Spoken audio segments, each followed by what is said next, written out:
দুটো পয়েন্ট বাদ পড়ে যাচ্ছে। শিরীন শারমিন চৌধুরী আপনি জানেন যে ভুয়া পাসপোর্ট করতে যে মানে এক সেনাবাহিনীর কর্মকর্তার বাসায় তিনি আছেন।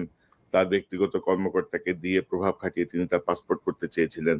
তার মানে শিরীন শারমিন চৌধুরী এখনো দেশে আছেন। আমি জানি যে আরাফাতও দেশে আছেন, আরাফাতও দেশে। আরো অনেক আওয়ামী লীগকে কিন্তু এই যে জেনারেল ওয়াকারের বিষয়ে গতকাল যে বক্তব্যটি আসলো, তার মাধ্যমে বোঝা যাচ্ছে যে একটা গ্রুপকে এখানে পোষা হচ্ছে।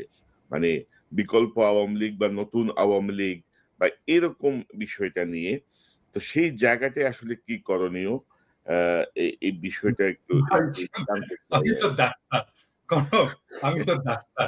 হ্যাঁ, মানে এটা ভালো আওয়ামী লীগ যদি তৈরি করা যাইতো, তার চেয়ে ডাক্তাররা অনেক আগে গবেষণা করে বাইর করতে করার চেষ্টা করতো যে কি করলে গুয়ে গন্ধ হবে না। হ্যাঁ, তাহলে তাই না? এটা যেহেতু পাওয়া যায়নি, এটা যেহেতু পসিবল হয়নি, ভালো আওয়ামী লীগও তৈরি করতে পারবে না। কোনোদিনই না। আওয়ামী লীগ সবসময় ফ্যাসিস্ট হবে। কারণ আওয়ামী লীগ আসলেই একটা ফ্যাসিস্ট দল। তার কনস্টিটিউশন থেকে শুরু করে তার পলিটিক্স টোটালি ফ্যাসিস্ট। তো এই যে শিরীন শারমিন বা এই জাতীয় কিছু আওয়ামী লীগ নেতা, গুচ্ছ নেতা বসে, বসে আরামাইশ করবে মানে এর মধ্যে অফিসার্স মেসে না বা কারো কনক ভাই ওইটা না, আমি আপনার এটাকে ধরবে না, এটাকে না সামনে না আনবে। এই জায়গায় যেটা করতে হবে, ওই যেই মব শুরু হয়েছিল ছাত্রদের সামনে এখন রাস্তা একটা অনেক ছাত্রদেরকে কোণঠাসা করে রাখা হয়েছে। ইভেন হাসনাত সার্জিসও এখন কোণঠাসা এই মাহফুজ আর আসিফদের কাছে। তারা এখন ক্ষমতার ভোগ করার মধ্যে আছে। প্রাইভেট ইউনিভার্সিটি, এই যে north south university, BRAC university, এই ইউনিভার্সিটিগুলোর কত ছেলে পেলে মারা গিয়েছে। একজন প্রতিনিধি আছে সেখানে। মাদ্রাসার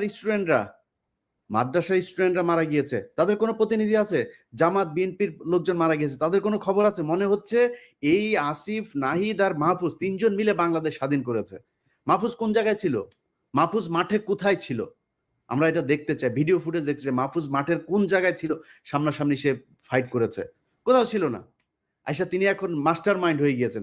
এখন এই যে জিনিসগুলো করা হয়েছে, আমি মনে করি আমার সাথে অনেকে যোগাযোগ করে প্রাইভেট ইউনিভার্সিটির, বিশেষ করে একটা বিশাল বড় গ্রুপ আছে, এই গ্রুপগুলো চায় তারা এদের ব্যাপারে। আমি বলি যে দেখেন ভাই, ওরা যেভাবে চালাচ্ছে চালাক, যেহেতু তারা 5 তারিখের একটা পক্ষ, আমি তাদের প্রতি একটা সফট কর্নার ছিল, কিন্তু আজকে বলছে যারা যারা আছেন সবাইকে, ইভেন কি ভিপি নুরুল হক নূরের দল, তার কন্ট্রিবিউশন নাই এখানে আছে নাকি? নূরের কোনো কোনো কিছু আছে নাকি?